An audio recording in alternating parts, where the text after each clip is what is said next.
El año que viene hay elecciones nacionales y se vuelve a sentir el tufillo carnaval electoral. Y volvemos a hablar de los mismos temas de siempre. En este caso volvemos al déficit fiscal.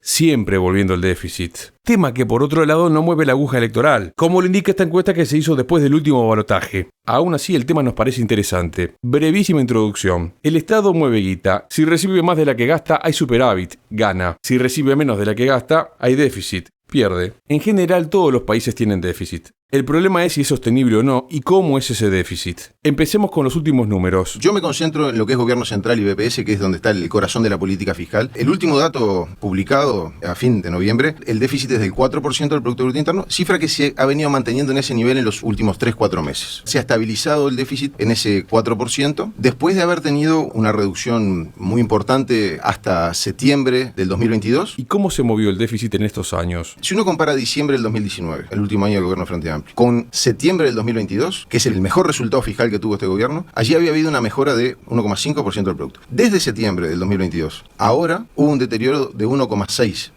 O sea que toda la mejora que había tenido en el primer tramo de gobierno, a la salida de la pandemia, se revirtió en este último año y de hecho estamos con un déficit fiscal que es levemente mayor al que teníamos al cierre del 2019, 0,1 del PIB. Podríamos decir, estamos en los mismos niveles que teníamos en 2019. ¿Por qué se redujo el déficit en 2022? La mejora fue de 1,5 puntos del producto. Eso se explica esencialmente por tres partidas. Una caída del gasto en pasividades de 0,5 del producto, una caída del gasto en salarios de 0,5 del producto y una caída de las transferencias al BPS y al FONASA, de 0,5% del producto. ¿Por qué aumentó el déficit en 2023? ¿Qué pasó con el gasto? En el 2023 no solo no bajó en los 900 que había prometido el gobierno, sino que aumentó $1.000 millones. Para entender el deterioro actual, uno también tiene que comprender cómo fue la mejora. Lo que hizo el gobierno fue apretar un resorte, es como si hubiera apretado un resorte. Y lo que está pasando ahora es que soltó el resorte y el resorte voló por los aires. En la primera etapa del gobierno, lo que hubo fue una represión del gasto que implicó un ajuste de mala calidad, no solo por dónde se afectó el recorte, sino porque además ese recorte era insostenible. Uno podría recurrir a lo que dijo Arbeleche en el 2019 para llegar a la conclusión de que es de mala calidad. Nosotros proponemos bajar el gasto en 900 millones. Y aclaraba con mucho énfasis, no vamos a reducir el gasto ni en salarios, ni en ninguna actividad esencial del Estado, sino que lo que vamos a hacer es atacar la gordura, el gasto innecesario. ¿Por qué mejoró? Cayeron las pasividades. ¿Por qué cayeron las pasividades? Esencialmente porque cayó el poder de compra de las pasividades. Allí no había gordura.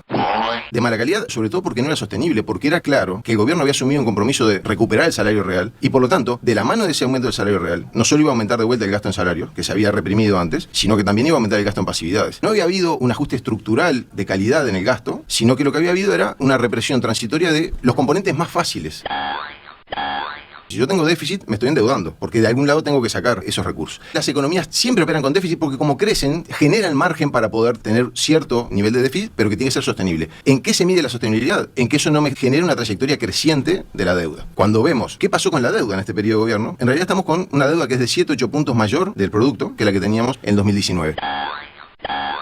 Normalmente, el criterio de registro fiscal es cuando hago el gasto, lo anoto. Hay un montón de gastos que no se registran, que el gobierno viene realizando por fuera del perímetro fiscal. Hay un conjunto de mecanismos que no aparece como gasto hoy, sino que va a aparecer en los próximos gobiernos, cuando los próximos gobiernos tengan que pagar las obras que se están haciendo hoy. Lo usaron todos los gobiernos y este gobierno lo ha utilizado más. Si discutimos de sostenibilidad fiscal, estos gastos que no están registrados los deberíamos incorporar. Este gobierno introdujo la regla fiscal como señal de compromiso con la responsabilidad fiscal. Uno de los componentes de la regla fiscal es el tope del gasto. El gobierno se compromete a que no va a gastar más de lo que estima que va a crecer potencialmente la economía. Si yo me impongo un tope de gasto y en paralelo gasto por fuera y no lo registro, es una forma de burlar la propia regla fiscal que el gobierno se autoimpuso.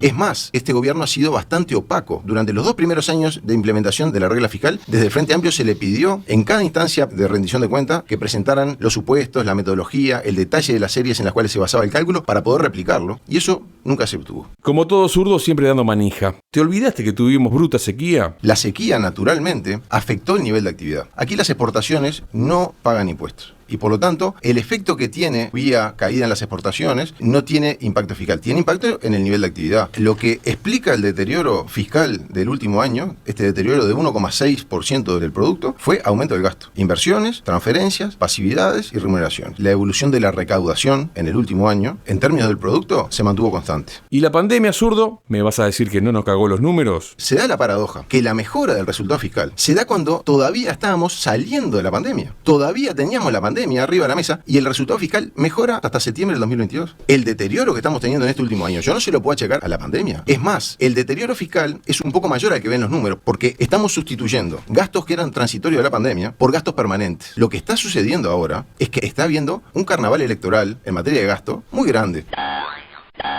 La caída fuerte de la inflación tiene un impacto fiscal. Cuando nosotros compramos algo, pagamos IVA. Se paga sobre el valor corriente que tiene cada uno de los productos. Si la inflación es mayor, vamos a pagar más impuestos. Si la inflación es menor, vamos a pagar menos impuestos. Acá hubo una priorización por parte del Banco Central de una caída muy rápida de la inflación que tuvo impactos negativos fiscales, efectivamente. Parecería que no hubiera una coordinación obvia que tiene que existir.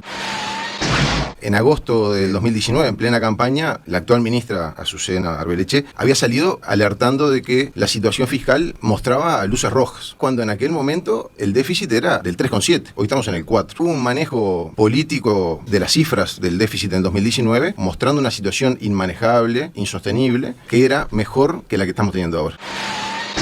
El foco que se había puesto en el 2019 de que era insostenible los niveles de deuda que teníamos en aquel entonces, que fue el eje de la campaña electoral, por la vía de los hechos, la realidad demostró que no era tan así. Porque hoy el país tiene una excelente reputación, una excelente calificación crediticia, un nivel de riesgo país muy bajo, tiene el mismo déficit fiscal que teníamos en el 2019 y un nivel de deuda que es mayor. Como consecuencia de la caída de la inflación este año, tuvimos una recuperación del salario real mayor a la que el gobierno esperaba, y eso se traduce el año que viene en un mayor gasto de pasividad. Por lo tanto, ahí va a haber una presión fuerte al aumento del gasto. Hay aumento de gastos comprometidos ya a partir de las rendiciones de cuenta, rebajas de impuestos que se hicieron ahora sabiendo además que la trayectoria fiscal era complicada. Cuando uno analiza todo eso, no va a haber una mejora del resultado fiscal. El déficit bajó porque bajaron los sueldos, cuando en campaña dijeron que el gasto social no lo iban a tocar. Encima la baja no es permanente porque en año electoral van a subir los salarios, por lo tanto va a aumentar el déficit. En el mejor de los casos el déficit va a ser igual al del 2019, pero con 8 puntos más de deuda. La sequía no afectó el déficit. En pandemia se redujo más el déficit que ahora que no hay pandemia. La caída de la inflación como consecuencia de una acción aislada del Banco Central afecta negativamente la reducción del déficit. El herrerismo patea para adelante los gastos en obra pública para que los números no le den peor. Y ya de paso se la jopean a la regla fiscal que el propio gobierno se impuso. Un amague para la gilada. Es que no pueden hacer nada honesto. También la Cámara Empresarial advierte que el déficit del 2023 es igual al del 2019, pero con mayor deuda.